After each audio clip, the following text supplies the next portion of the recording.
بعد ما اشتريت الخشب طلع مبسوط عشان الخشب ما كانش فيه عقد ولا اي حاجة.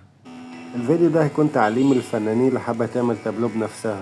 اول حاجة لازم تدور عليها محل كويس بتاع خشب تشتري منه الخشب ويكون فاهمك وعارف انت عايز تعمل ايه وتشرح له انت عايز تعمل ايه واحدة واحدة.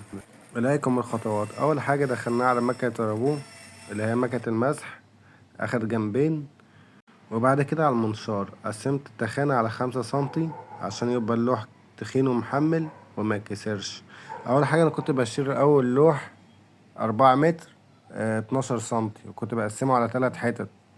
وبعد كده بدلت جبت له 10 سنتي 4 متر اللي قسمته على 5 سنتي عشان يبقى تخين ومحمل. وعايز اسألكم سؤال قبل ما اكمل الفيديو، الحاجة اللي بتشتريها جاهزة احسن ولا اللي بتعملها على ايدك؟ وجاوبت السؤال هتكون في نهاية الفيديو. ولما رجعت البيت بقيت اقسمه على المقاس المطلوب. ولما كنت بخلص جنب كنت بجيبه واجيب الحتة التانية اللي عايزة اقسمها نفس المقاس واحطها عليها واخد العلامة وبعد كده انشرها علشان الاتنين يطلعوا نفس المقاس بالظبط وما يكونش فيه حاجة زيادة، لان لو فيه زيادة بيبقى عامل عوجان في التابلو. فخد بالك من الحتة دي وراجع المقاس بالظبط وخلي بالك ما تغلطش في اي مل. المنقلة دي باظت زي ما انتوا شايفين. الاحسن كنت المفروض اثبتها الاول على اي حاجة ترابيزة او اي حاجة وبعد كده المفروض كنت اشتغل. خلصت النشر ابتديت بقى اكسر السوكة علشان الاتنين يبقوا متعشين في بعض ومفيش فاصل بينهم. وهنا جه وقت عدل الدماغ، كوبايتك الشاي الحلوة واقعد بقى ايه استقنيس وفكر. ولما تيجي تفكر بفكر بصوت واطي، خلي بالك ما تخليش حد يسمعك احسن حد يقول عليك مجنون ولا حاجة. ولما خلصت كوباية الشاي كان المفروض اقوم اكمل. عملت جنبه معرفتش اصوره، هبقى اعمل اجزاء جزء جزء يشرح كل مرحلة عن التانية علشان الفيديو ده لو شرحت فيه كل حاجة هيكون طويل جدا. بس الاجزاء التانية هحاول اشرح فيها كل حاجة بالتفاصيل. المهم خلصت الجنب وبقيت اعدل الجنب التاني ودبس واحدة واحدة. وخليك كده، عايزك تكون كريم، دبس. كل ما تدبس اكتر كل ما المتانة بتبقى اقوى، بس مش لدرجة انك تحط لي 100 دبوس في جنب واحد.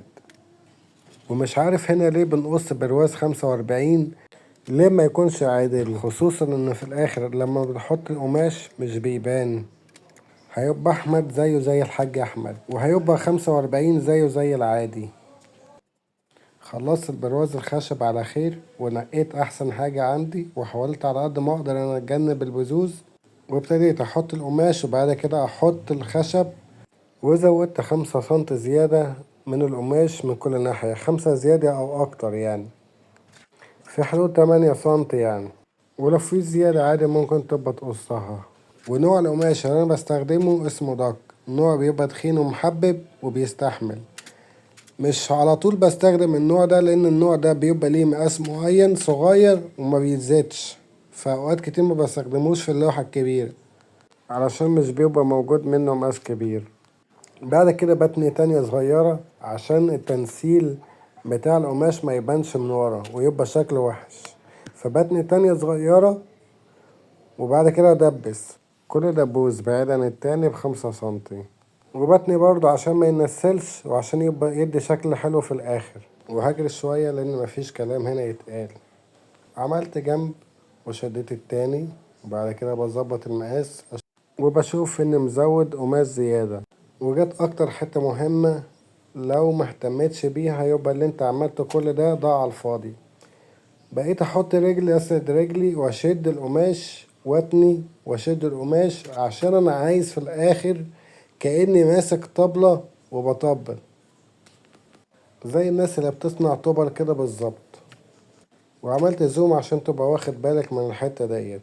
بتني لازم اتني كده تانية جوه التانية واشد، لازم تشد جامد. وبعد كده بدبس بس بتأكد ان انا دايس جامد على الحتة اللي انا شديتها عشان ما تبقاش مرخية. الحتة دي لو ما اهتمتش بيها يبقى كل اللي انت عملته ده راح على الفاضي وملوش 30 لازمة، لانك مش هتعرف ترسم على لوحة وهي مرخية. لازم تبقى اللوحة مشدودة كويس عشان تقدر تسند عليها وترسم عليها وتبان في الاخر ان هي شكلها حلو. لكن لو مرخية مش هتعرف ترسم عليها وشكلها في الاخر مش هيبقى حلو.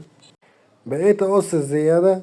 في الاول شديت وحسيت ان الزيادة جامدة فبقيت اعلم واشيل الزيادة وبقيت اتني.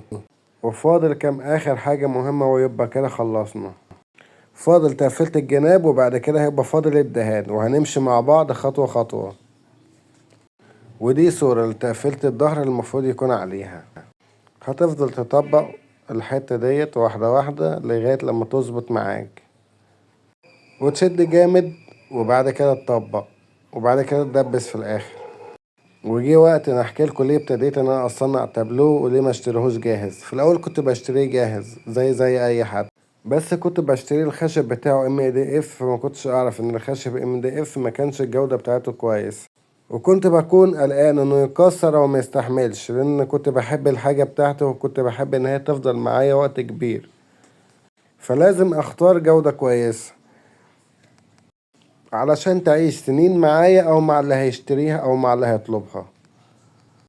ولما كنت بشتري خشب موسكي برضو كان اما بيبقى البذوذ بتاعتي من ورا كبيرة، وكانت ممكن ان هي برضو تتكسر في اي وقت.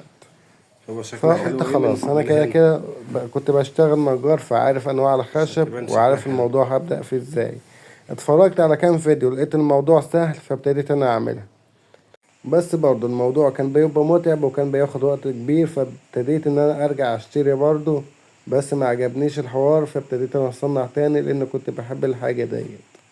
ومن هنا جه فكرة البراند. انا بقدم لك حاجة بحبها ضامنها، لان انا اللي اعملها من اولها لاخرها، وحابب ان الحاجة دي تستحمل معاك وتعيش معاك. والفيديو ده تعبت فيه اكتر من 5 ايام علشان اوفر ليكم كل المعلومات اللي انت تحتاجوها. وده الظهر كده، فاضل الدهان الابيض والتحضير، ويبقى كده خلص الفيديو بتاعنا. وما تنسوش تقولوا لي استفدت حاجة من الفيديو ولا لا، وما تنسوش تقولوا لي رايكم في الاخر.